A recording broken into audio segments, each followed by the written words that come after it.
শহীদ president Ziaur রহমানের শাসনামলে তার শিক্ষা, চিন্তা এবং দর্শনের একটি সংকলিত তথ্য এই প্রবন্ধটি।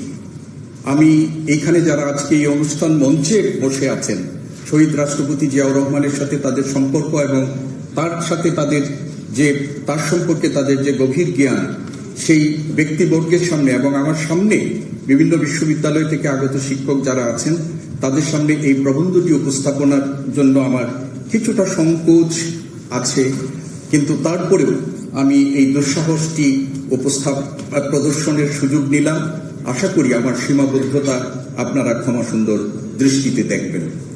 প্রিয় উপস্থিতি, শহীদ রাষ্ট্রপতি জিয়াউর রহমান বাংলাদেশের এক জননন্দিত মহা রাষ্ট্রনায়ক, স্বাধীনতার ঘোষক, মহান মুক্তিযুদ্ধের সংগঠক, রণক্ষেত্রের বীর সেনানী, সেক্টর কমান্ডার, জেড ফোর্সের প্রধান জিয়াউর রহমান বীরোত্তম। রাষ্ট্রনায়ক হিসাবে তিনি ছিলেন বাস্তববাদী, ভবিষ্যৎমুখী একজন নেতা, জাতি পুনর্গঠনের এক সাহসী পথ প্রদর্শক। উৎপাদনমুখী রাজনীতি ও বাংলাদেশি জাতীয়তাবাদের প্রবর্তক জিয়াউর রহমান ছিলেন আধুনিক বাংলাদেশের রূপকার। বাংলাদেশের রাজনীতিতে ব্যক্তি, রাজনীতিবিদ ও রাষ্ট্রনায়ক জিয়ার মূল্যায়নের চেষ্টা বিভিন্ন জন বিভিন্নভাবে করার প্রয়াস পেয়েছেন, কিন্তু একজন শিক্ষাবান্ধব প্রেসিডেন্ট হিসাবে তার শিক্ষা, চিন্তা, শিক্ষানীতি, দর্শন ও কর্মসূচি সম্পর্কে আলোচনা পর্যালোচনা তুলনামূলকভাবে কম পরিদৃষ্ট হয়। অথচ এক্ষেত্রে শহীদ জিয়ার অবিস্মরণীয় অবদান রেখে গেছেন এবং বাংলাদেশের শিক্ষা ও রাষ্ট্র গঠনের প্রেক্ষাপটে জিয়াউর রহমানের শিক্ষা, দর্শন ও কর্মসূচি নিঃসন্দেহে একটি গুরুত্বপূর্ণ আলোচনার বিষয়। এই গুরুত্ব বিবেচনায় রেখেই আজকের আলোচ্য প্রবন্ধের অবতারণা। শিক্ষা মানব জীবনের অমূল্য সম্পদ। মানুষের জ্ঞান ও চিত্তের উৎকর্ষের জন্য, মানব সভ্যতা ও সংস্কৃতির বিকাশের জন্য, চরিত্র গঠন ও মানবীয় মূল্যবোধের জন্য, সর্বোপরি মানব সম্পদ উন্নয়নের জন্য শিক্ষা হচ্ছে প্রধান নিয়ামক। বেঁচে থাকার জন্য নিজেকে অভিযোজিত করার লক্ষ্যে শিক্ষা গ্রহণ অপরিহার্য। গণপ্রজাতন্ত্রী বাংলাদেশের সংবিধানের 15 অনুচ্ছেদের ক উপধারায় শিক্ষাকে নাগরিকদের জীবন ধারণের অন্যতম মৌলিক উপকরণ হিসাবে আখ্যায়িত করে তা নিশ্চিত করাকে রাষ্ট্রের দায়িত্ব হিসাবে উল্লেখ করা হয়েছে। সংবিধানের 17 অনুচ্ছেদের ক, খ ও গ উপধারায় শিক্ষা প্রসারে রাষ্ট্র ও সরকারের দায়িত্ব ও কার্যপরিধি সম্পর্কে আরও বিস্তারিত উল্লেখ আছে। কিন্তু স্বাধীনতা পরবর্তী বাংলাদেশে মুজিব সরকারের আমলে নানা প্রতিকূল পরিস্থিতি এবং সরকারের যথার্থ পদক্ষেপের গ্রহণের ব্যর্থতা ইত্যাদি কারণে সংবিধান প্রণীত নীতিমাফিক রাষ্ট্রের সব নাগরিকদের জন্য উপযুক্ত শিক্ষা ব্যবস্থা নিশ্চিত করা সম্ভব হয়নি। 1975 সালের রাজনৈতিক পট পরিবর্তনের পর 7ই নভেম্বর সিপাহী জনতার ঐক্যবদ্ধ বিপ্লবের মাধ্যমে জিয়াউর রহমানকে বাংলাদেশের রাষ্ট্রীয় ক্ষমতা কাঠামোর ভর কেন্দ্রে প্রতিষ্ঠা করা হয়। প্রথমে উপপ্রধান সামরিক প্রশাসক, পরে পর্যায়ক্রমে প্রধান সামরিক আইন প্রশাসক এবং 1977 সালে তিনি প্রেসিডেন্ট পদে মনোনীত হন। 1978 সালের 3 জুন সার্বজনীন ভোটাধিকারের ভিত্তিতে অনুষ্ঠিত স্বাধীন বাংলাদেশের প্রথম প্রেসিডেন্ট নির্বাচনের মাধ্যমে জিয়াউর রহমান জাতীয়তাবাদী ফ্রন্ট এর প্রার্থী হিসাবে ধানের শীষ প্রতীক নিয়ে প্রেসিডেন্ট নির্বাচিত হন। আর এভাবেই জিয়াউর রহমান হন স্বাধীন বাংলাদেশের প্রথম নির্বাচিত প্রেসিডেন্ট। জিয়াউর রহমান বাংলাদেশের ইতিহাসে এক ক্ষণজন্মা রাষ্ট্রনায়ক, একজন দূরদৃষ্টি সম্পন্ন দেশপ্রেমিক রাজনীতিবিদ ও রাষ্ট্রনায়ক হিসাবে আর্থসামাজিক পরিবর্তনের মাধ্যমে বাংলাদেশকে একটি আধুনিক ও স্বনির্ভর রাষ্ট্রে পরিণত করার জন্য তিনি বহুদলীয় গণতন্ত্রের পুনঃপ্রবর্তন সহ উৎপাদনমুখী রাজনীতির প্রবর্তন করেন। দ্বিধাবিভক্ত জাতিকে ঐক্যবদ্ধ করার জন্য জিয়াউর রহমান বাংলাদেশি জাতীয়তাবাদ প্রবর্তন সহ বাংলাদেশের আর্থসামাজিক উন্নয়ন কল্পে ব্যাপক ভিত্তিক কর্মসূচি গ্রহণ করেন। সমস্যা জর্জরিত বাংলাদেশের দ্রুত সামাজিক ও অর্থনৈতিক পরিবর্তন এবং আত্মনির্ভরশীলতা অর্জন এবং সর্বোপরি জনগণের প্রত্যক্ষ অংশগ্রহণের মাধ্যমে পল্লী উন্নয়ন দ্রুততর প্রবৃদ্ধি অর্জন, জনসংখ্যা বৃদ্ধি নিয়ন্ত্রণ, খাদ্যে স্বয়ংসম্পূর্ণতা অর্জন ইত্যাদি লক্ষ্যকে সামনে রেখে জিয়াউর রহমান 1977 সালে তার বিখ্যাত 19 দফা কর্মসূচি ঘোষণা করেন। জিয়াউর রহমান নিজে তার এই 19 দফা কর্মসূচিকে উৎপাদনের রাজনীতি বলে অভিহিত করেন। জাতীয় জীবনের ঘোর দুর্দিনে জাতির নব উত্থানের জন্য অন্য সব গুরুত্বপূর্ণ বিষয়ের সঙ্গে জাতীয় শিক্ষা ব্যবস্থা সম্পর্কে সুদূর প্রসারী চিন্তা ভাবনা ছিল জিয়াউর রহমানের। দেশের সামগ্রিক উন্নতির জন্য একটি শিক্ষিত মানব সম্পদ গড়ে তোলা ছিল রাষ্ট্রনায়ক হিসাবে তার অন্যতম লক্ষ্য। আগেই বলা হয়েছে, স্বাধীনতা পরবর্তী বাংলাদেশের অন্যান্য ক্ষেত্রের মতো শিক্ষা ব্যবস্থাও সংকটের আবর্তে নিপতিত ছিল। এ অবস্থায় রাষ্ট্র পরিচালনার দায়িত্ব লাভের পরই জিয়াউর রহমান বাংলাদেশের শিক্ষা ব্যবস্থার উন্নয়ন এবং একে ঢেলে সাজানোর কার্যকর উদ্যোগ গ্রহণ করেন। শিক্ষা ব্যবস্থার উন্নয়নকে তার সরকার একটি প্রাধিকার খাত হিসাবে গ্রহণ করে শিক্ষাক্ষেত্রে মৌল সমস্যাগুলো প্রতিবিধান এবং বাস্তবমুখী শিক্ষা চালু করতে প্রয়োজনীয় সম্পদ ও শক্তি নিয়োজিত করে। উল্লেখ্য যে শিক্ষা ব্যবস্থা সম্পর্কে জিয়ার নিজেরও একটি চিন্তা ও দর্শন ছিল। তিনি স্বাধীন, দেশের উপযোগী এবং উৎপাদনমুখী শিক্ষা ব্যবস্থা প্রবর্তনে বিশ্বাসী ছিলেন। 1978 সালের 14 সেপ্টেম্বর প্রেসিডেন্ট জিয়া ঢাকায় একটি জাতীয় শিক্ষা ওয়ার্কশপ আয়োজন করেন। এতে শিক্ষা ব্যবস্থার সাথে জড়িত সারা দেশ থেকে হাজার হাজার শিক্ষক, শিক্ষাকর্মী এবং শিক্ষা বিশেষজ্ঞগণ অংশগ্রহণ করেন। জিয়াউর রহমান এই ওয়ার্কশপে 12 ঘণ্টা ব্যাপী শিক্ষাকর্মী ও বিশেষজ্ঞদের শিক্ষা বিষয়ক মতামত ধৈর্যের সাথে শুনেন এবং পরে প্রদত্ত গ্রহণযোগ্য মতামতের ভিত্তিতে তিনি নিজে একটি দিক নির্দেশনামূলক বক্তব্য রাখেন। জিয়ার এর বক্তব্যেই তার শিক্ষা চিন্তা ও দর্শনের স্পষ্ট প্রতিফলন দেখা যায়। জিয়াউর রহমান বিশ্বাস করতেন, শিক্ষা মানুষের রাজনৈতিক, সামাজিক ও সাংস্কৃতিক বিকাশের মূল উপাদান। ব্যক্তি, সমাজ ও জাতীয় জীবনে যে পরিবর্তন প্রত্যাশিত তা অর্জনে শিক্ষাই হচ্ছে প্রধান হাতিয়ার। তাই স্বাধীন জাতির আশা আকাঙ্ক্ষা সামনে রেখে বাংলাদেশের শিক্ষা ব্যবস্থার সময় উপযোগী পরিবর্তন অত্যাবশ্যক বলে তিনি মনে করতেন। পূর্বোক্ত শিক্ষা ওয়ার্কশপে জিয়াউর রহমান বলেছিলেন, শিক্ষাক্ষেত্রে আমাদের নতুনত্ব সৃষ্টি করতে হবে। পুরনো দিনের পদ্ধতি দিয়ে চলবে না। বর্তমানে আমরা যেভাবে চলেছি সেভাবে চললে হবে না। আমাদের নতুন করে চিন্তা ভাবনা করতে হবে, নতুনত্ব আনতে হবে। কিন্তু সেই নতুনত্ব এমন নতুনত্ব হবে যা জনগণের কাছে গ্রহণযোগ্য হবে। আনকোট। শিক্ষাক্ষেত্রে সামগ্রিক উন্নয়নের জন্য প্রেসিডেন্ট জিয়ার শিক্ষাক্রম বা কারিকুলাম, শিক্ষাদান পদ্ধতি, শিক্ষার মূল্যায়ন, ছাত্র শিক্ষক সম্পর্ক, শিক্ষা প্রশাসন ইত্যাদি ঢেলে সাজানোর উপর বিশেষ গুরুত্ব আরোপ করেন। আমরা জানি যে শিক্ষাকে সচল রাখার প্রক্রিয়ায় শিক্ষাক্রম বা কারিকুলাম অপরিহার্য উপাদান। প্রেসিডেন্ট জিয়া শিক্ষা পাঠ্যক্রমের যুগোপযোগী, চাহিদা উপযোগী করে তৈরি করার উপর জোর দিয়েছিলেন। উপপ্রধান সামরিক প্রশাসক হিসাবে জিয়াউর রহমান শিক্ষা মন্ত্রণালয়ের দায়িত্বে নিয়োজিত থাকা অবস্থায় প্রফেসর শামসুল হুদাকে প্রধান করে 51 সদস্য বিশিষ্ট জাতীয় শিক্ষাক্রম ও সিলেবাস প্রণয়ন কমিটি গঠন করা হয়। এই কমিটি জাতীয় কারিকুলাম ও সিলেবাস প্রণয়নের লক্ষ্যে একটি বিশাল কার্যপ্রণালী ও কর্মকৌশল গড়ে তোলে। এই কমিটির সুপারিশের আলোকে জিয়াউর রহমানের সরকার প্রথমে প্রাথমিক শিক্ষার 3য় শ্রেণী পর্যন্ত, পরে পর্যায়ক্রমে অন্যান্য শ্রেণীর পাঠ্যপুস্তক প্রণয়ন ও প্রকাশ করে। শিক্ষা ব্যবস্থার সাথে সংশ্লিষ্ট সর্বস্তরের অভিজ্ঞ শিক্ষক, গবেষক এবং শিক্ষা বিশেষজ্ঞদের সমবেত প্রয়াসে শিক্ষাক্রমের উন্নয়ন এবং গবেষণার জন্য একটি স্থায়ী শিক্ষা কমিশন গঠনের কথা প্রেসিডেন্ট জিয়া সক্রিয়ভাবে বিবেচনা করেছিলেন। একটি পশ্চাৎপদ দেশ ও জাতির সার্বিক উন্নতির জন্য সে দেশের জনগণের মধ্যে জাতীয় চেতনার উন্মেষ, সামাজিক কর্তব্যবোধ সৃষ্টি, নাগরিক দায়িত্ব, জাতীয়তাবোধ ও দেশাত্মবোধ সম্বন্ধে স্পষ্ট ধারণা তৈরি একান্ত প্রয়োজন বলে প্রেসিডেন্ট জিয়াউর রহমান মনে করতেন। আর এজন্যই জিয়া সরকার প্রতিটি শিশুকে স্কুলে নেওয়ার জন্য বাধ্যতামূলক প্রাথমিক শিক্ষা ব্যবস্থা করেছিলেন। এ লক্ষ্যে প্রেসিডেন্ট জিয়া 1980 সালে দেশে সার্বজনীন প্রাথমিক শিক্ষা প্রবর্তন করেন। মাধ্যমিক, উচ্চ মাধ্যমিক ও বিশ্ববিদ্যালয়ের পর্যায়ে শিক্ষা ব্যবস্থার উন্নয়নেও এই সময় নানামুখী পদক্ষেপ নেওয়া হয়েছিল। জিয়া সরকারের সময় গৃহীত অন্তর্বর্তীকালীন দ্বিবার্ষিক পরিকল্পনা এবং দ্বিতীয় পঞ্চবার্ষিক পরিকল্পনায় শিক্ষা খাতের উন্নয়নে অগ্রাধিকারের সহ বিশেষ বরাদ্দের ব্যবস্থা রাখা হয়েছিল।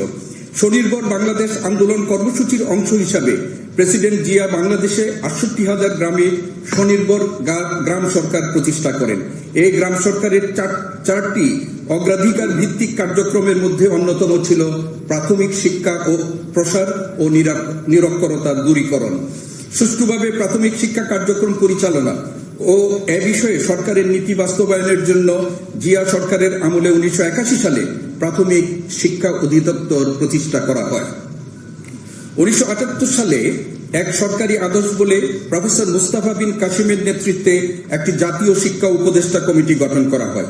এই কমিটি গঠনের মূল উদ্দেশ্য ছিল দুটি: এক, জিয়ার শিক্ষা চিন্তা ও দর্শনের সাথে সমন্বয় করে একটি অন্তর্বর্তীকালীন শিক্ষানীতি প্রণয়নে সরকারকে সাহায্য করা; দুই, শিক্ষাক্ষেত্রে বিদ্যমান সমস্যাগুলি চিহ্নিত করে এর সমাধান বিষয়ে সরকারকে সুপারিশ প্রদান করা। উক্ত কমিটি 1979 সালে 8 ফেব্রুয়ারি সরকারের নিকট অন্তর্বর্তীকালীন শিক্ষানীতি সুপারিশ করে শিরোনামে একটি রিপোর্ট পেশ করে। এই রিপোর্টে দেশের উন্নয়নের জন্য উপযোগী মানব সম্পদ তৈরির লক্ষ্যে শিক্ষার হার বৃদ্ধির উপর গুরুত্ব আরোপ করা হয়। রিপোর্টে মাধ্যমিক শিক্ষার প্রচলিত কাঠামোকে 3টি উপপর্যায়ে বিভক্ত করা হয়। তদুপরি রিপোর্টে বৃত্তিমূলক কারিগরি কৃষিবিদ্যাকে মাধ্যমিক ও উচ্চ মাধ্যমিক স্তরে পাঠ্যক্রমের অন্তর্ভুক্ত করা এবং নিম্ন মাধ্যমিক ও মাধ্যমিক স্তরের যে কোনো একটি কারিগরি বিষয়ে দক্ষতা অর্জনের সুপারিশ করা হয়। অন্তর্বর্তীকালীন শিক্ষানীতিতে সাধারণ শিক্ষা স্তরের সাথে মাদ্রাসা শিক্ষা স্তরের সমানুপাতে এর বিষয়ে কার্যকর ব্যবস্থা গ্রহণের সুপারিশ করা হয়। প্রেসিডেন্ট জিয়াউর রহমানের নিজের শিক্ষা চিন্তা ও দর্শনেও কারিগরি এবং বিজ্ঞান প্রযুক্তি শিক্ষার বিশেষ স্থান ছিল। তিনি মনে করতেন বাংলাদেশের সামগ্রিক উন্নতি এবং প্রয়োজনীয় জনশক্তি ও দক্ষ মানব সম্পদ তৈরির জন্য বৃত্তিমূলক কৃষি ও কারিগরি শিক্ষার সম্প্রসারণ একান্ত প্রয়োজন। তিনি কারিগরি শিক্ষাকে অভিহিত করেন জনকল্যাণের শিক্ষা হিসাবে। জিয়ার মতে বাংলাদেশকে খাদ্যে স্বয়ংসম্পূর্ণ ও শিল্পোন্নত দেশ হিসাবে প্রতিষ্ঠিত এবং পল্লী উন্নয়ন নিশ্চিত করতে হলে দুটি মূল শিক্ষার প্রসারের বিশেষ প্রয়োজন। এগুলো হলো কৃষি শিক্ষা ও কারিগরি শিক্ষা। আর এই শিক্ষা অর্জনের জন্যই বিজ্ঞান ও প্রযুক্তি শিক্ষার প্রয়োজন বলে তিনি মনে করতেন। পূর্বোক্ত শিক্ষা ওয়ার্কশপে প্রদত্ত বক্তব্যে তিনি উল্লেখ করেন, আমাদের শিক্ষাক্ষেত্রে যেসব প্রাধান্য থাকতে হবে সেগুলো হলো বাস্তব বিজ্ঞান, কারিগরি শিক্ষা, টেকনোলজি, কৃষিবিদ্যা এবং একাধিক ভাষা। আনকোট। প্রেসিডেন্ট জিয়াউর রহমান বৃত্তিমূলক কারিগরি শিক্ষাকে জাতির জন্য কল্যাণকর বলে আখ্যায়িত করেন। তিনি মনে করতেন বাংলাদেশের জনগণের উন্নতি ও ভবিষ্যৎ জাতীয় জীবনের বহুমুখী সমস্যা সমাধানের জন্য বিজ্ঞান ও প্রযুক্তি জ্ঞান অপরিহার্য। 1978 সালে জিয়া প্রতিষ্ঠিত বাংলাদেশ জাতীয়তাবাদী দল বিএনপির প্রতিষ্ঠাকালীন ঘোষণাপত্রের 21 নং ধারায় বাংলাদেশে একটি গণমুখী ও জীবন নির্ভর শিক্ষা কার্যক্রম চালুর প্রত্যয় ব্যক্ত করা হয়। মানব সম্পদ উন্নয়ন এবং দারিদ্র্য বিমোচনের জন্য কারিগরি শিক্ষার অবদান অনস্বীকার্য। বাংলাদেশের বিপুল জনগোষ্ঠীকে কারিগরি শিক্ষার মাধ্যমে দক্ষ মানব সম্পদে পরিণত করা প্রেসিডেন্ট জিয়ার অন্যতম লক্ষ্য ছিল। এজন্য তিনি কারিগরি শিক্ষার সম্প্রসারণে সর্বাত্মক উদ্যোগ গ্রহণ করেন। তার সরকারের সময় সাতক্ষীরা, ময়মনসিংহ, জয়পুরহাট, লালমনিরহাট, কিশোরগঞ্জ, মাদারীপুর, সিলেট ও কুষ্টিয়ায় ভোকেশনাল ট্রেনিং ইনস্টিটিউট ও টেকনিক্যাল স্কুল প্রতিষ্ঠা করা হয়। এসব প্রতিষ্ঠান বর্তমানে টেকনিক্যাল স্কুল অ্যান্ড কলেজে উন্নীত হয়েছে এবং শিক্ষা মন্ত্রণালয়ের তত্ত্বাবধানে বাংলাদেশ কারিগরি শিক্ষা বোর্ডের অধীনে এসএসসি ভোকেশনাল ও এইচএসসি কোর্সের পাঠদান ও ডিগ্রি প্রদান করছে। বাংলাদেশের বস্ত্রশিল্পের ইতিহাস সুপ্রাচীন এবং গৌরবময়। প্রেসিডেন্ট জিয়া এই বস্ত্র খাতের উন্নয়নে ও বিকাশে বিশেষভাবে নজর দেন। তার সময়ে বাংলাদেশে তৈরি পোশাক শিল্পের যাত্রা শুরু হয়। তদুপরি বস্ত্রশিল্পের উন্নয়ন ও সম্প্রসারণ এবং বস্ত্র কারিগরি শিক্ষার হার বৃদ্ধির মাধ্যমে দক্ষ জনবল তৈরির লক্ষ্যে জিয়া সরকারের আমলে 1978 সালে বস্ত্র ও পাট মন্ত্রণালয়ের অধীনে বস্ত্র পরিদপ্তর সৃষ্টি করা হয়। বস্ত্র পরিদপ্তর 27টি সাধারণ বয়ন ও 5টি জেলা বয়ন বিদ্যালয় নিয়ে যাত্রা শুরু করে। 1980 সালে জিয়া সরকার বেশ কয়েকটি বয়ন বিদ্যালয়কে ডিস্ট্রিক্ট টেক্সটাইল ইনস্টিটিউটে উন্নীত করে এবং বয়ন বিদ্যালয় এর পরিচালিত 1 বছর মেয়াদী টেক্সটাইল আর্টিজান কোর্সের পরিবর্তে 2 বছর মেয়াদী সার্টিফিকেট ইন টেক্সটাইল কোর্স চালু করে। এছাড়াও জিয়া সরকারের আমলে 1980 সালে বরিশালের জেলা টেক্সটাইল ইনস্টিটিউট নামে একটি প্রতিষ্ঠান যাত্রা শুরু করে। বর্তমানে এই প্রতিষ্ঠানটি institute of textile engineering and technology Barisal নামে পরিচিত। শিল্প, কৃষি এবং বিজ্ঞান প্রযুক্তি খাতের সার্বিক অগ্রগতির মাধ্যমে জাতীয় উন্নয়ন ও অগ্রগতি সাধনের প্রয়োজনীয় জনবল ও মানব সম্পদ তৈরির লক্ষ্যে প্রেসিডেন্ট জিয়া 1976 সালে জাতীয় বিজ্ঞান ও প্রযুক্তি পরিষদ গঠন করেন। গ্রামীণ ও পল্লী উন্নয়নে বিজ্ঞান ও প্রযুক্তির ব্যাপক প্রয়োগ ও বিভিন্ন উন্নয়নমূলক পরিকল্পনায় উপযোগী প্রযুক্তিবিদ্যার সার্থক ব্যবহার নিশ্চিত করার জন্য জিয়া সরকার পল্লী উন্নয়ন প্রযুক্তি উন্নয়ন প্রতিষ্ঠান প্রতিষ্ঠা করে। জিয়াউর রহমানের শাসনামলে 1978 সালে দেশের বৃহত্তম স্বায়ত্তশাসিত মাল্টিডিসিপ্লিনারি গবেষণা প্রতিষ্ঠান Bangladesh council of scientific and industrial research BCSIR পুনর্গঠন করা হয়। এ সময় প্রতিষ্ঠানটি স্বায়ত্তশাসন সহ বিজ্ঞান, শিল্প ও গবেষণার উন্নয়নের লক্ষ্যে একটি শিল্প মন্ত্রণালয়ের পরিবর্তে বিজ্ঞান ও প্রযুক্তি মন্ত্রণালয়ের সঙ্গে যুক্ত করা হয়। বাংলাদেশ অ্যাটমিক এনার্জি কমিশনের ভৌত বিজ্ঞান, জৈব বিজ্ঞান ও প্রকৌশল এই 3টি শাখায় গবেষণা কার্যক্রম পরিচালনা করে থাকে। বাংলাদেশ আণবিক শক্তি কমিশনের এসব গবেষণার জন্য প্রেসিডেন্ট জিয়া পর্যাপ্ত অর্থ বরাদ্দ দান সহ কমিশনের বিজ্ঞানী ও কর্মকর্তাদের স্বাধীনভাবে কাজ করার সুযোগ ও তাদের দক্ষতা বৃদ্ধির জন্য উচ্চতর গবেষণা ও প্রশিক্ষণের সুযোগ তৈরির লক্ষ্যে বৃত্তি প্রোগ্রাম চালু করেন। বাংলাদেশ একটি কৃষিভিত্তিক অর্থনীতির দেশ। প্রেসিডেন্ট জিয়া কৃষির উন্নয়নকে সবিশেষ গুরুত্ব দিয়ে বাংলাদেশে সবুজ বিপ্লবের সূচনা করেন। কৃষিখাতে সার্বিক উন্নয়নের জন্য প্রেসিডেন্ট জিয়াউর রহমান কৃষির আধুনিকায়ন এবং কৃষিখাতে প্রযুক্তি ব্যবহারের উপর বিশেষ গুরুত্ব দিয়েছিলেন। আর এর লক্ষ্য অর্জনের জন্যই তিনি কৃষি শিক্ষা ও গবেষণার উপর বিশেষ জোর দেন। তার সময় স্কুল পর্যায়ে পাঠ্যক্রমে কৃষি শিক্ষাকে গুরুত্ব প্রদান করা হয়। কৃষক, কৃষিকর্মী ও কর্মকর্তাদের জ্ঞান ও দক্ষতা বৃদ্ধির লক্ষ্যকে সামনে রেখে জিয়া সরকারের আমলে কৃষি সম্প্রসারণ অধিদপ্তরের অধীনে নতুন 3টি কৃষি প্রশিক্ষণ ইনস্টিটিউট এবং পটুয়াখালীর দুমখিতে পটুয়াখালী কৃষি কলেজ প্রতিষ্ঠিত হয়, যা ইতিমধ্যেই একটি পূর্ণাঙ্গ বিজ্ঞান ও প্রযুক্তি বিশ্ববিদ্যালয়ে রূপান্তরিত হয়েছে। কৃষি বিষয়ক প্রাতিষ্ঠানিক শিক্ষার পাশাপাশি প্রেসিডেন্ট জিয়াউর রহমানের সময় কৃষি ক্ষেত্রে উচ্চতর গবেষণার জন্য নতুন নতুন গবেষণা প্রতিষ্ঠান তৈরি এবং বিদ্যমান গবেষণা প্রতিষ্ঠানগুলোর উন্নয়নে নানামুখী পদক্ষেপ গ্রহণ করা হয়। বাংলাদেশের বহুবিধ ফসল গবেষণার বৃহত্তর প্রতিষ্ঠান হল গাজীপুরের Bangladesh agriculture research institute BARI। Ziaur রহমানের ঐকান্তিক ও আগ্রহ ও প্রচেষ্টায় 1976 সালে প্রতিষ্ঠানটি একটি স্বায়ত্তশাসিত গবেষণা প্রতিষ্ঠান হিসাবে এটি আত্মপ্রকাশ করে। জাপান সরকারের সহযোগিতায় কৃষিতে উচ্চশিক্ষা ও গবেষণার জন্য জিয়াউর রহমানের শাসনামলে গাজীপুরে Bangladesh college of agriculture science প্রতিষ্ঠা করা হয়।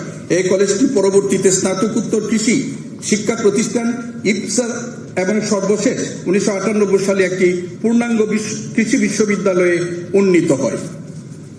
এছাড়াও জিয়ার আমলে বেশ কিছু কৃষি গবেষণা প্রতিষ্ঠান তৈরি এবং বিদ্যমান প্রতিষ্ঠানের উন্নয়ন ও সম্প্রসারণ করা হয়। এর মধ্যে হল দিনাজপুরের নসিপুরে গম গবেষণা কেন্দ্র, বাংলাদেশ সুগার ক্রপ গবেষণা institute, soil resource development institute, Bangladesh rice research institute BRRI ইত্যাদি। জিয়াউর রহমানের শাসনামলে বাংলাদেশ জুট রিসার্চ ইনস্টিটিউটের সম্প্রসারণ সহ এর একটি নতুন গবেষণা শাখা সম্প্রসারণ করা হয়। শহীদ প্রেসিডেন্ট জিয়াউর রহমান স্বাস্থ্য খাতের উন্নয়নে যুগান্তকারী সংস্কার ও পদক্ষেপ গ্রহণ করেছিলেন। জিয়ার ঐতিহাসিক 19 দফার 10ম দফায় দেশবাসীর জন্য ন্যূনতম চিকিৎসার বন্দোবস্তের কথা বলা হয়। স্বাস্থ্যসেবা জনগণের দোরগোড়ায় পৌঁছে দেওয়ার লক্ষ্যে চিকিৎসক এবং নার্স সহ স্বাস্থ্য খাতের জন্য প্রয়োজনীয় দক্ষ ও প্রশিক্ষিত জনবল তৈরির লক্ষ্যে মেডিকেল শিক্ষা ও গবেষণার উন্নয়ন ও বিকাশে প্রয়োজনীয় পদক্ষেপ গ্রহণ করা হয়। চিকিৎসা সেবা ও শিক্ষা সম্প্রসারণের উদ্দেশ্যে 1979 সালে president Ziaur Rahman Comilla medical college স্থাপন করেন। তিনি মেডিকেল পেশাকে আকর্ষণীয় এবং মেডিকেল স্নাতকদের পেশাগত দায়িত্বে উদ্বুদ্ধকরণের লক্ষ্যে BCSA স্বাস্থ্য ক্যাডার সার্ভিস চালু করেন। তিনি চিকিৎসকদের পেশাগত দক্ষতা বৃদ্ধির জন্য তাদের দেশ ও দেশের বাইরে উচ্চশিক্ষা ও প্রশিক্ষণ গ্রহণ এবং গবেষণার সুযোগ সৃষ্টি করেন। জিয়াউর রহমান সরকার ইন্টার্নি ডাক্তারদের আর্থিক সুবিধা বৃদ্ধি সহ সরকারি চাকুরিতে নিয়োগের ক্ষেত্রে চাকুরির ধারাবাহিকতা রক্ষার বিধান চালু করেন। মেধাবী চিকিৎসকদের মেডিকেল কলেজ সমূহে নিয়োগদান ও তাদের উচ্চশিক্ষার জন্য সার্বজনীন ডেপুটেশন প্রথাও চালু করেন জিয়া সরকার।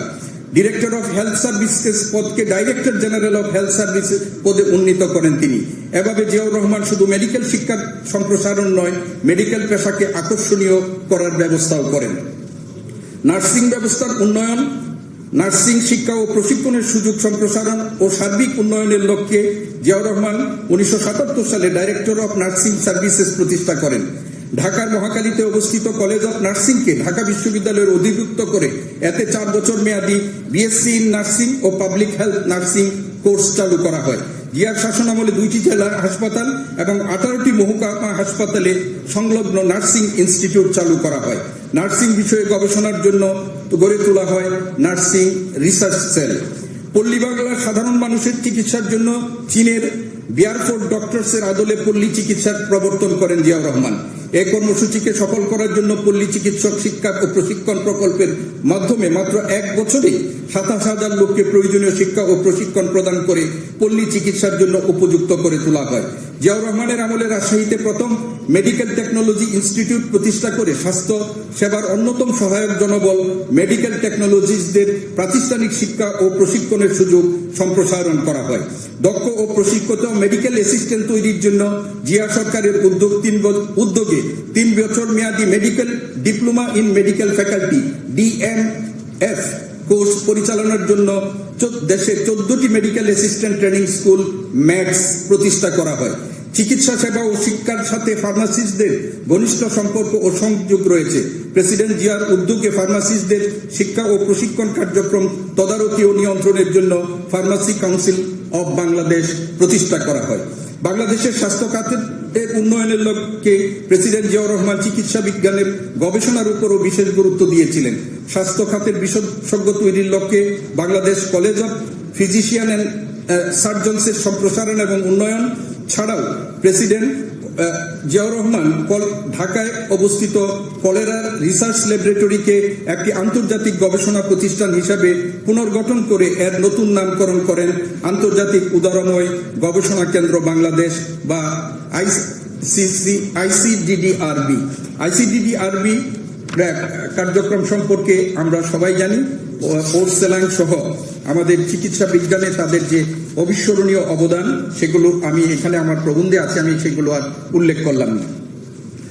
ICDDRB ছাড়াও জিয়াউর রহমানের উদ্যোগে ক্যান্সার চিকিৎসা ও গবেষণার জন্য national institute of cancer research and hospital, বাংলাদেশের চিকিৎসা খাতের অন্যতম উল্লেখযোগ্য গবেষণা প্রতিষ্ঠান national institute of preventive and social medicine NIPSOM এবং বাংলাদেশের জনসংখ্যা বিষয়ক স্বায়ত্তশাসিত প্রশিক্ষণ ও গবেষণা প্রতিষ্ঠান national institute of population research and training NIPOR প্রতিষ্ঠা করা হয়। বাংলাদেশের অর্থোপেডিক সার্জারির চিকিৎসা পুনর্বাসন এবং শিক্ষা ও গবেষণার একটি অগ্রগণ্য প্রতিষ্ঠান national institute of traumatology and orthopaedic rehabilitation NITOR এর অগ্রযাত্রার সাথেও প্রেসিডেন্টের জিয়াউর রহমানের অবদান জড়িয়ে আছে। প্রেসিডেন্ট জিয়ার উদ্যোগে ও প্রচেষ্টায় 1978 সালে বাংলাদেশের প্রথম স্বতন্ত্র বিশেষায়িত হাসপাতাল এবং পুনর্বাসন কেন্দ্র হিসাবে rehabilitation institute and hospital for the disable নামে যে প্রতিষ্ঠানটি যাত্রা শুরু হয়েছিল, তার সহধর্মিনীর হাত ধরেই সেটি নিটোরে রূপান্তরিত হয়। বাংলাদেশের চক্ষু চিকিৎসার সবচেয়ে নির্ভরযোগ্য আধুনিক প্রতিষ্ঠান হল national institute of ophthalmology and hospital. 1978 সালে প্রতিষ্ঠিত এই প্রতিষ্ঠানটি চক্ষু রোগ আক্রান্ত মানুষের চোখের চিকিৎসার পাশাপাশি যথাযথ দক্ষতা সম্পন্ন মানব সম্পদ তৈরি ও উন্নয়নে প্রশিক্ষণ প্রদান এবং সংশ্লিষ্ট ক্ষেত্রে গবেষণা কার্যক্রম পরিচালনা করে। 1978 সালে জিয়ার শাসনামলে ঢাকায় national institute of cardiovascular disease প্রতিষ্ঠা করা হয়। দেশের প্রথম বেসরকারি হৃদরোগ ইনস্টিটিউট কার্ডিয়াক রোগীদের জন্য প্রয়োজনীয় চিকিৎসা সেবা দান ছাড়াও এতদ বিষয়ে MD cardiology, MS cardiothoracic surgery এবং D-কার্ড ডিগ্রি প্রদান করে। এখানে চিকিৎসার জন্য সহায়ক নার্সদের প্রশিক্ষণ প্রদানেরও ব্যবস্থা রয়েছে। বাংলাদেশের তৎকালীন বিদ্যমান বাস্তবতায় প্রেসিডেন্ট জিয়াউর রহমান কারিগরি, কৃষি, প্রকৌশল, প্রযুক্তি, চিকিৎসা ও বিজ্ঞান শিক্ষার উপর জোর দিয়েছিলেন সত্য, তবে একই সাথে তিনি মানবিক শিক্ষার অপরিহার্যতার কথাও বলেছেন। তিনি মনে করতেন মানবিক শিক্ষা ব্যতীত মানুষের জ্ঞান পূর্ণতা পায় না। তার মতে কেবল বিজ্ঞান ও প্রযুক্তি শিক্ষা মানুষকে যন্ত্রে পরিণত করবে। বিজ্ঞান, প্রযুক্তি, কৃষি, চিকিৎসা ও কারিগরি শিক্ষাকে ভারসাম্যপূর্ণ করার জন্য তিনি একটি মানবিক শিক্ষার প্রসারেও জোর দেন। প্রেসিডেন্ট জিয়া ধর্মীয় শিক্ষা এবং চরিত্র গঠন বা ক্যারেক্টার বিল্ডিং এর শিক্ষার উপরও গুরুত্ব আরোপ করেছিলেন। মানবিক শিক্ষার প্রসারে জিয়াউর রহমান সরকারের আমলে কারিকুলাম ও পাঠ্যসূচি উদ্যোগী করা সহ নতুন কারিকুলামের আলোকে পাঠ্যপুস্তক প্রণয়ন এবং অন্যান্য প্রয়োজনীয় উদ্যোগ গ্রহণ করা হয়। মানববিদ্যার একটি গুরুত্বপূর্ণ বিষয় হল ইতিহাস। ইতিহাস বিষয়ে জিয়াউর রহমানের আগ্রহ ও জ্ঞান দুটোই ছিল প্রবল। তিনি মনে করতেন একটি জনগোষ্ঠী কিংবা দেশের উন্নতির অন্যতম একটি শর্তই হচ্ছে তাদের ইতিহাস জানা, আর এজন্যই তিনি জাতির শিক্ষা এবং জাতীয় শিক্ষার অন্যতম একটি অনুষঙ্গ হিসাবে ইতিহাস বিষয়ে শিক্ষা ও গবেষণায় উৎসাহিত করেন। বাংলা ভাষা ও সাহিত্যে আমাদের জাতীয় পরিচয় ও গৌরবের এক অনন্য সম্পদ। বাংলা ভাষা ও সাহিত্য যাতে আমাদের জাতীয় জীবনে পূর্ণ ও ব্যাপক মর্যাদায় প্রতিষ্ঠিত হয়, সেজন্য শহীদ প্রেসিডেন্ট জিয়াউর রহমান বাংলা ভাষা শিক্ষা ও চর্চার উপর বিশেষ গুরুত্ব এবং শিক্ষার মাধ্যম হিসাবে বাংলা ভাষার প্রাধান্যের কথা বলেছেন। বিএনপির প্রতিষ্ঠাকালীন ঘোষণাপত্রের ২৭ নং ধারায়ও বাংলা ভাষা ও সাহিত্য চর্চার বিষয়ে জিয়া সরকার ও তার দলের নীতি ঘোষিত হয়েছে। বাংলা ভাষা ও সাহিত্যের উন্নয়ন বিকাশের জন্য প্রেসিডেন্ট জিয়া এর একাডেমিক চর্চার পাশাপাশি বাংলা একাডেমি অবকাঠামো গবেষণা প্রতিষ্ঠান বাংলা একাডেমির অবকাঠামো উন্নয়ন কার্যক্রম ও সুবিধাদি সম্প্রসারণের ব্যবস্থা করেন। শিক্ষার মাধ্যম ও জাতীয় জীবনের সর্বস্তরে বাংলা ভাষার বলিষ্ঠ ব্যবহার ও ব্যাপকতর প্রসারে জিয়াউর রহমান সর্বাত্মক উদ্যোগ নিলেও যোগ বাস্তবতার প্রয়োজনীয়তার কথা মাথায় রেখে তিনি ইংরেজি ও অন্যান্য ভাষা শিক্ষার প্রয়োজনীয়তার কথা শিক্ষার্থীদের স্মরণ রাখতে বলেছিলেন। কারণ তিনি মনে করতেন বিজ্ঞানের অগ্রগতির যুগে, টেকনোলজির যুগে কেবল বাংলা ভাষাতেই চলবে না, আমাদের আরো অন্য অনেক ভাষা জানতে হবে। জিয়াউর রহমান নিজে একজন সুরুচি সম্পন্ন ও সংস্কৃতিবান মানুষ ছিলেন। তিনি আত্মমর্যাদাশীল দেশ ও জাতি বিনির্মাণের জন্য সুস্থ ধারার সংস্কৃতি চর্চা ও এর বিকাশ অত্যাবশ্যক বলে মনে করতেন। তিনি বাংলাদেশের সংস্কৃতি ঐতিহ্য সংরক্ষণ উন্নয়ন বিকাশে নানা কার্যকর পদক্ষেপ গ্রহণ করেন। তার সময়ে একাডেমিক ডিসিপ্লিন হিসাবে কারিকুলামে বাংলাদেশের শিল্প সংস্কৃতিকে অন্তর্ভুক্ত করা হয়। সংস্কৃতি চর্চা ও এর বিকাশের জন্য বাংলাদেশ শিল্পকলা একাডেমির উন্নয়ন এবং শিশু কিশোরদের সাংস্কৃতিক, মানসিক ও সৃজনশীল প্রতিভা বিকাশের উদ্দেশ্যে প্রয়োজনীয় শিক্ষা ও প্রশিক্ষণ প্রদানের উদ্দেশ্যে তিনি বাংলাদেশ শিশু একাডেমি প্রতিষ্ঠা করেন। চারু ও কারুকলার প্রাতিষ্ঠানিক উন্নয়নের লক্ষ্যে তৎকালীন ঢাকা আর্ট কলেজ, বর্তমান চারুকলা অনুষদ, ঢাকা বিশ্ববিদ্যালয়ের উন্নয়ন এবং রাজশাহী আর্ট কলেজ প্রতিষ্ঠা জিয়ার বিশেষ অবদান। শেষোক্ত প্রতিষ্ঠানটি এখন রাজশাহী বিশ্ববিদ্যালয়ের চারুকলা অনুষদে রূপান্তরিত হয়েছে। বাংলাদেশের ক্ষুদ্র নৃগোষ্ঠীর সাংস্কৃতিক ঐতিহ্য রক্ষা, চর্চা ও গবেষণার মাধ্যমে এর প্রচার প্রসারের উদ্দেশ্যে জিয়া সরকার রাঙ্গামাটিতে উপজাতীয় সাংস্কৃতিক ইনস্টিটিউট এবং নেত্রকোনার দুর্গাপুরের বিরিশিরিতে উপজাতীয় কালচারাল একাডেমি প্রতিষ্ঠা করেন। বাংলাদেশ ইনস্টিটিউট অফ স্পোর্টস এর প্রকল্প বাস্তবায়নের কার্যক্রম জিয়ার সময়ে শুরু হয় এবং সমাপ্তির পর্যায়ে আসে। 1983 সালে এটি বাংলাদেশের একমাত্র ক্রীড়া প্রতিষ্ঠান বাংলাদেশ ক্রীড়া শিক্ষা প্রতিষ্ঠান বা বিকেএসপি নামে আত্মপ্রকাশ করে। একাডেমিক পর্যায়ে সংস্কৃতি চর্চা ও গবেষণার জন্য প্রাতিষ্ঠানিক উদ্যোগ গ্রহণ ও বাস্তবায়নে জিয়ার অবদান সীমাবদ্ধ নয়। এক্ষেত্রে সংস্কৃতি বিষয়ক একটি স্বতন্ত্র মন্ত্রণালয় প্রতিষ্ঠাও জিয়ার একটি অনবদ্য অবদান। ধর্মীয় শিক্ষা প্রসারে প্রেসিডেন্ট জিয়ার উদ্যোগ নিয়েছিলেন। তার সময়ে বাংলাদেশের মাদ্রাসা শিক্ষার যে পূর্ণাঙ্গ বিকাশ হয়েছিল এটা আপনারা জানেন, এবং এই মাদ্রাসা শিক্ষার অংশ হিসাবে তিনি আলিয়া ধারার মাদ্রাসার একটা পরিপূর্ণ সংস্কার করেছিলেন এবং আলিয়া ধারার মাদ্রাসাকে কেবলমাত্র ধর্মীয় এবং আরবি শিক্ষার মধ্যে সীমাবদ্ধ না রেখে তার সময়ই প্রথম এই শিক্ষা ব্যবস্থায় বিজ্ঞান, প্রযুক্তি, ক্রাফট ইত্যাদিকে সংযোজন করা হয়েছিল এবং আলিয়া মাদ্রাসার সার্বিক বিষয়গুলোকে তদারকির জন্য তার সময়ই আমরা জানি যে মাদ্রাসা শিক্ষা বোর্ড প্রতিষ্ঠা করা হয়েছিল এবং এই মাদ্রাসা শিক্ষা বোর্ড প্রতিষ্ঠা বাংলাদেশের মাদ্রাসা শিক্ষার জন্য একটি নতুন দিগন্তের দ্বার উন্মুক্ত করেছিল। ধর্মীয় শিক্ষার ক্ষেত্রে জিয়াউর রহমানের আরেকটি গুরুত্বপূর্ণ অবদান হচ্ছে ইসলামী বিশ্ববিদ্যালয় প্রতিষ্ঠা। এখানে ইসলামী বিশ্ববিদ্যালয়ের মাননীয় উপাচার্য সহ অনেকেই আছেন। স্বাধীন বাংলাদেশে প্রথম সরকারি বিশ্ববিদ্যালয় হিসাবে 1980 সালে জাতীয় সংসদে প্রণীত আইন বলে এই ইসলামী বিশ্ববিদ্যালয়টি প্রতিষ্ঠিত হয়েছিল। একই বছরে জাতীয় সংসদে প্রণীত আরেকটি আইন বলে তিনি institute of Islamic education and research IIER বলে একটি গবেষণা প্রতিষ্ঠান বাংলাদেশে তৈরি করেছিলেন, যেটি পরবর্তীতে ইসলামী বিশ্ববিদ্যালয়ের অধিভুক্ত হয়ে এর সাথে একীভূত হয়েছে। মুসলমানদের এই ধর্মীয় বা মাদ্রাসা শিক্ষার পাশাপাশি তিনি বাংলাদেশে বসবাসরত অন্যান্য ধর্মাবলম্বীদের শিক্ষা প্রসারেও গুরুত্বপূর্ণ অবদান রেখেছিলেন। তার সময়ে সংস্কৃত এবং পালি শিক্ষার টুলের সংখ্যা বৃদ্ধি পেয়েছিল এবং এই শিক্ষায় রাষ্ট্রীয় পৃষ্ঠপোষকতা এবং সহযোগিতার দ্বার উন্মুক্ত করা হয়েছিল। এবং জিয়ার সময়ে শিক্ষা ব্যবস্থার আরেকটি গুরুত্বপূর্ণ বিষয় হচ্ছে, আপনারা সকলেই জানেন যে গণশিক্ষা কর্মসূচি, এবং এই গণশিক্ষা কর্মসূচির মধ্যে আর প্রধান লক্ষ্য ছিল দেশের প্রবীণ জনগোষ্ঠীকে শিক্ষার অন্তর্ভুক্ত করা। কিন্তু একই সাথে আমাদের স্কুলগামী শিক্ষার্থীদের একটা বিপুল অংশ যারা স্কুলে পড়তে পারে না, নারীদের মধ্যে যারা অনেকে স্কুলে যেতে পারে না, তাদের লক্ষ্যকে সামনে রেখে বাংলাদেশকে নিরক্ষরতার অভিশাপ থেকে মুক্ত এবং সকলকে অক্ষর জ্ঞান সম্পন্ন করার জন্য 1980 সালে তিনি এই নিরক্ষরতা কর্মসূচি তিনি করেছিলেন। আমার প্রবন্ধে এই সম্পর্কেও বিস্তারিত লেখা আছে। আর যে কয়েকটি জিনিস তিনি করেছিলেন আমি প্রথম দিকেই বলেছিলাম যে 1978 সালে তিনি যে শিক্ষা বিষয়ক ওয়ার্কশপ করেছিলেন, তিনি কয়েকটা বিষয়ে গুরুত্ব আরোপ করেছিলেন। এর মধ্যে একটা হলো শিক্ষকদের সম্পর্কে।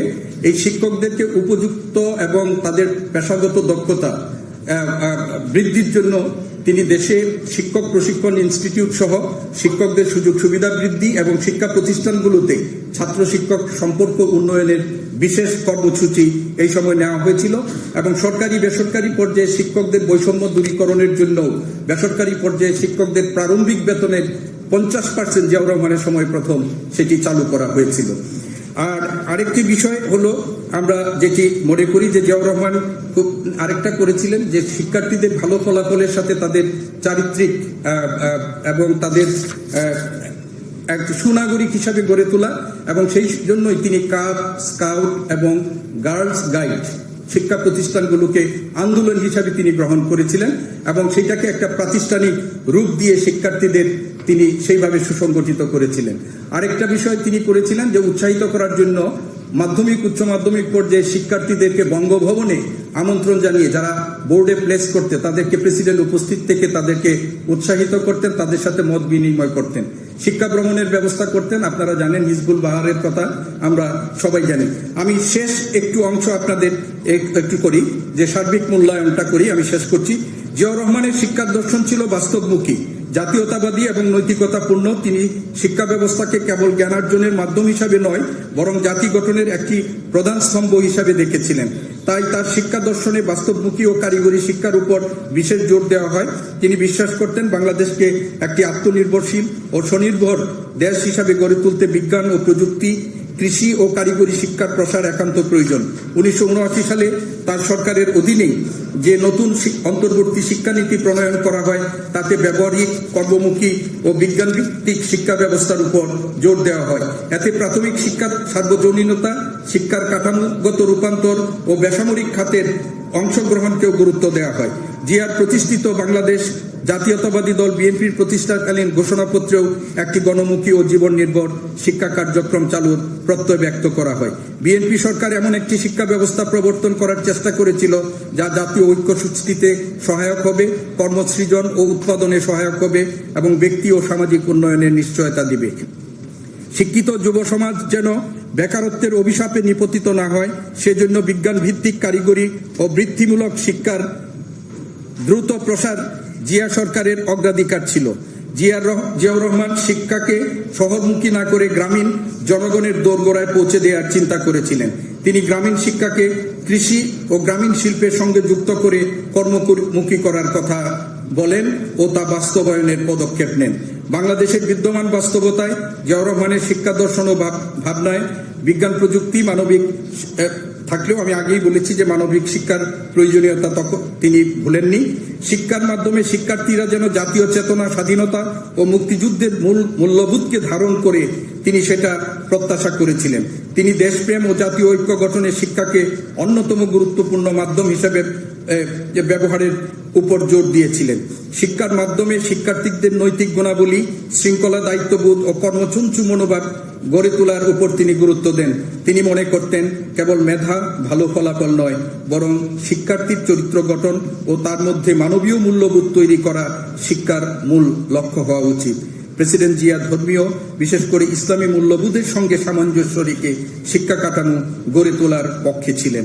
এর মধ্যেই একটি মূল্যবোধ ভিত্তিক নৈতিক শিক্ষা ব্যবস্থা গঠনের অভিপ্রায় ছিল। কেবল প্রাতিষ্ঠানিক সাধারণ পাঠ পঠন নয়, বিষয়ভিত্তিক উচ্চতর শিক্ষা ও গবেষণা উপরও জিয়াউর রহমান বিশেষ জোর দিয়েছিলেন। তাই বিদ্যমান গবেষণা প্রতিষ্ঠানসমূহের উন্নয়ন ও নতুন নতুন গবেষণা প্রতিষ্ঠান গড়ে তোলা হয় তার সময়। শহীদ প্রেসিডেন্ট জিয়াউর রহমান ছিলেন একজন দেশপ্রেমিক, দূরদর্শী রাষ্ট্রনায়ক। যিনি শিক্ষাকে জাতি গঠনের মূল উপাদান হিসেবে বিবেচনা করতেন। তার গৃহীত উদ্যোগ ও শিক্ষাবান্ধব নীতিমালা বাংলাদেশের শিক্ষা ব্যবস্থার উন্নয়নে দীর্ঘস্থায়ী প্রভাব ফেলে। শহীদ জিয়ার শিক্ষা দর্শন এবং তা বাস্তবায়নের তার গৃহীত নীতি ও কর্মসূচি বাংলাদেশের জনমনে ব্যাপক সাড়া জাগায়। স্বল্পকালীন শাসনামলে শিক্ষাকে একটি জাতীয় আন্দোলন হিসাবে তিনি জাতির কাছে উপস্থাপন করে যে সাড়া জাগিয়েছিলেন, তার মাধ্যমে তিনি ইতিহাসে বিশিষ্ট স্থান করে নিয়েছেন। তার শিক্ষা দর্শন ও কর্মসূচি তার সুযোগ্য উত্তরসূরি বেগম খালেদা জিয়া সরকারের মাধ্যমে আরও বিকশিত হয়ে বাংলাদেশের শিক্ষা ব্যবস্থাকে এক অনন্য উচ্চতায় নিয়ে যায়। কিন্তু বিগত ১.৫ দশকের বেশি সময় ধরে স্বৈরাচারী শাসক গোষ্ঠী বাংলাদেশের শিক্ষা ব্যবস্থাকে নিয়ে যে পরীক্ষা নিরীক্ষা চালিয়েছিল, আপনারা সেটি সকলেই জানেন, এবং আমাদের শিক্ষা ব্যবস্থাকে কি অবস্থায় উন্নীত করেছে সেটিও আপনারা সকলেই জানেন। তাই আজকের বাস্তবতায় আমরা মনে করি শহীদ জিয়ার যে শিক্ষা চিন্তা, দর্শন ও নীতি আদর্শ, সেটি যথাযথ প্রয়োগের মাধ্যমে বাংলাদেশের শিক্ষা ব্যবস্থাকে আবারও তার গৌরবময় এবং যুগের চাহিদা অনুযায়ী পুনর্গঠন করা সম্ভব। সম্মানিত সুধীবৃন্দ, আমি একটু বেশি সময় নিয়েছি আপনাদের কাছে, প্রধান অতিথি সহ সবার কাছে আমি সবিনয়ে ক্ষমা প্রার্থনা করছি, এবং আমার একটি প্রবন্ধ আপনাদের কাছে আছে। একটু সময় করে কখনো যদি আপনাদের দেখার সুযোগ হয় তাহলে কৃতজ্ঞ থাকব। সুধীবৃন্দ, আপনারা এতক্ষণ ধৈর্য ধরে আমার বক্তব্য শুনেছেন, সেজন্য আমি আপনাদের কাছে আবারও কৃতজ্ঞতা জানাচ্ছি। আপনারা সবাই ভালো থাকুন, সুস্থ থাকুন।